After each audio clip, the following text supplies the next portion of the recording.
Putri Maharani dari kelas 11 IPS 1. Saya akan menjelaskan tentang dominasi pemerintahan kolonial Belanda. Apa itu dominasi pemerintahan kolonial Belanda? Mari kita ulas bersama. Dominasi pemerintahan kolonial Belanda adalah pada tahun 1816, Kepulauan Nusantara kembali dikuasai oleh bangsa Belanda yang setelah sebelumnya dikuasai oleh bangsa Inggris. Tanah Hindia dibentuk oleh badan baru yang diberi nama Komisaris Jenderal. Komisaris Jenderal ini dibentuk oleh Pangeran William IV yang terdiri atas 3 anggota, yaitu Cornelius de Dorre Elot sebagai ketua, yang kedua Arnold Ardian sebagai anggota, dan yang ketiga Alexander Gerard Philipp Baron de Capelan sebagai anggota, dengan tujuan utama yaitu menormalisasikan keadaan di Hindia Belanda.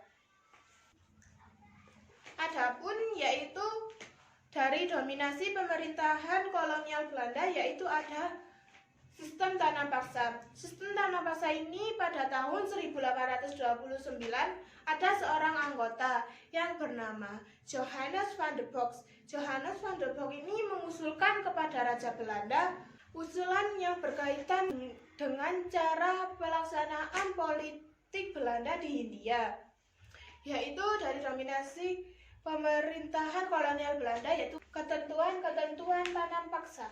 Ketentuan tanam paksa ini menjelaskan tentang Raja William telah setuju dengan usulan dan perkiraan Johannes van der Box.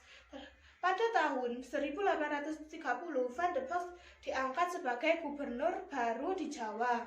Secara rinci, beberapa ketentuan tanam paksa itu termuat pada lembaran negara tahun 1834 nomor 22, dan ketentuan itu antara lain: 1.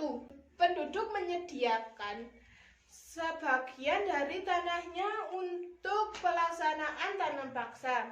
Yang kedua, tanah pertanian yang disediakan penduduk untuk pelaksanaan tanam paksa tidak boleh melebihi 1/5 tanah pertanian yang dimiliki penduduk desa. Dan yang ketiga, waktu dan pekerjaan yang diperlukan untuk menanam tanaman tanam paksa tidak boleh melebihi pekerjaan yang diperlukan untuk menanam padi. Yang keempat, tanah yang disediakan untuk tanaman paksa dibebaskan dari pajak-pajak tanah. Dan adapun dari dominasi pemerintahan kolonial Belanda yaitu pelaksanaan tanam paksa.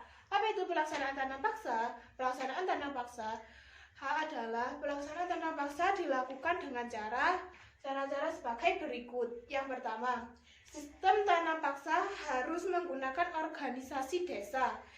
Dan yang kedua, pengarahan tenaga kerja melalui sambatan, gotong royong, gugur gunung, dan lain-lain. Yang ketiga, peran kepala desa sangatlah penting sebagai penggerak petani, penghubung dengan atasan, pejabat pemerintah. Walaupun banyak merugikan rakyat, namun tanam paksa juga memiliki beberapa dampak positif, yaitu dampak positif dan dampak negatif. Yang pertama-tama saya akan menjelaskan tentang dampak positifnya dulu. Dampak positifnya adalah tanam paksa bagi rakyat diantaranya adalah dikenakan tanaman jenis baru untuk ekspor, saluran irigasi, dan juga dibangun rel kereta api. Dan yang kedua, saya akan menjelaskan tentang dampak negatif dari pelaksanaan tanam paksa, yaitu dampak negatifnya adalah pelaksanaan tanam paksa tidak sesuai dengan peraturan dan terjadi korupsi dari pegawai dan penjabat, dan rakyat pun sangat menderita akan hal itu. Sekian dari saya tentang penjelasan dominasi pemerintahan kolonial Belanda. Apabila ada kata-kata yang kurang jelas, saya mohon maaf sebesar-besarnya. Wassalamualaikum warahmatullahi wabarakatuh.